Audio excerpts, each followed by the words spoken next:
Et si je te disais qu'il existe des preuves physiques que le passage de la mer Rouge n'est pas juste une histoire biblique, mais un événement réel, gravé dans la terre elle-même? Parce que oui, des chercheurs affirment avoir trouvé, sous les eaux et sur le sable, des traces impossibles à expliquer des vestiges qu'aucun phénomène naturel ne semble pouvoir reproduire. On parle de roues de chars ensevelies au fond de la mer, de plages littéralement fondues, comme si un feu venu du ciel avait frappé à cet endroit précis. Et le plus fou, personne n'en parle. Tout le monde connaît la scène. Moïse, le bâton levé, la mer qui s'ouvre en deux, et tout un peuple qui traverse à pied sec pendant que l'armée du pharaon les poursuit. C'est l'une des images les plus puissantes de la Bible. Mais depuis toujours, les scientifiques et les sceptiques la classent parmi les mythes une belle métaphore. Rien de plus. Sauf que voilà, certaines découvertes récentes commencent à faire trembler cette certitude. Et ce qu'on a trouvé sous la surface du golfe d'Aqaba pourrait bien changer toute l'histoire. Dans les années 1980, plusieurs plongeurs et archéologues indépendants ont exploré cette zone entre l'Égypte et l'Arabie Saoudite.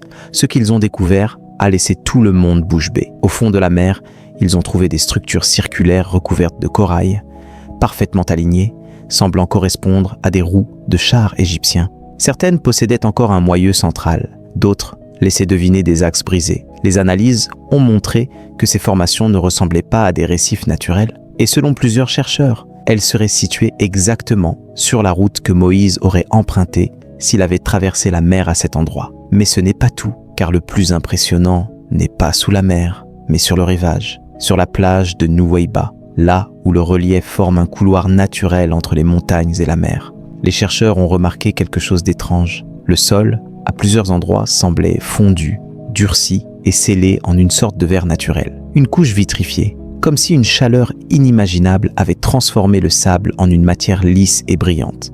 Et pour te donner une idée, le sable fond à environ 700 degrés Celsius. Autant dire que ce n'est pas un simple feu de camp. Alors comment expliquer une telle chaleur? Souviens-toi du récit biblique. Pendant que les Israélites traversaient, une colonne de feu descendait du ciel pour séparer les deux camps, un mur de lumière et de chaleur, empêchant l'armée égyptienne d'avancer. Et maintenant, sur ce même rivage, on retrouve des traces de fusion, comme si ce feu du ciel avait réellement frappé le sol. Si c'est réel, alors l'histoire n'est plus tout à fait la même. Bien sûr, la communauté scientifique tente de trouver des explications rationnelles. Certains parlent de foudres extrêmement puissantes, d'autres évoquent des impacts de météorites ou des éruptions volcaniques anciennes. Mais aucun de ces phénomènes ne colle vraiment. Aucune activité volcanique connue n'existe dans cette zone. Et les éclairs, aussi violents soient-ils, ne peuvent pas vitrifier des kilomètres de plage. Alors pourquoi cet endroit? Pourquoi précisément ici? Les coordonnées des échantillons de sable fondu coïncident presque parfaitement avec la localisation supposée du passage biblique. Et ça, c'est difficile à ignorer. Ce qui intrigue encore plus, ce sont ces marques étranges visibles dans la matière vitrifiée. Des creux, des formes ovales, mais ceux qui ont vu ces formations de près affirment qu'elles ressemblent trop à des empreintes humaines pour être des hasards. Et si c'était vraiment les traces des premiers pas des Israélites, juste après avoir traversé la mer? Difficile à prouver, mais fascinant à imaginer. Alors pourquoi ce genre de découverte n'est-il jamais mentionné dans les manuels scolaires, ni dans les documentaires historiques? C'est simple, ce type de preuve dérange. Parce que si elle est vraie, elle remet en question toute une vision du passé, celle où la Bible n'est qu'un recueil de mythes.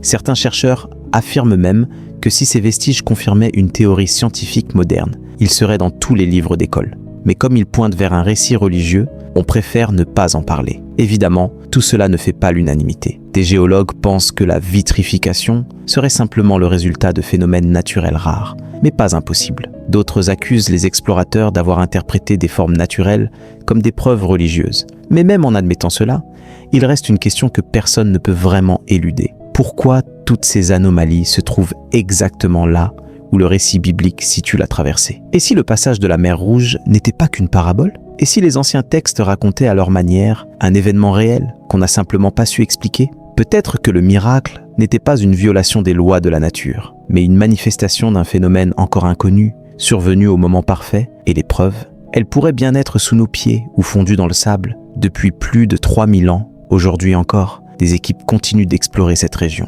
espérant trouver de nouveaux indices, des artefacts, des fragments, peut-être même des restes de l'armée du pharaon. Mais qu'on y croit ou non, une chose est sûre, le mystère du passage de la mer Rouge reste l'un des plus fascinants de l'histoire humaine.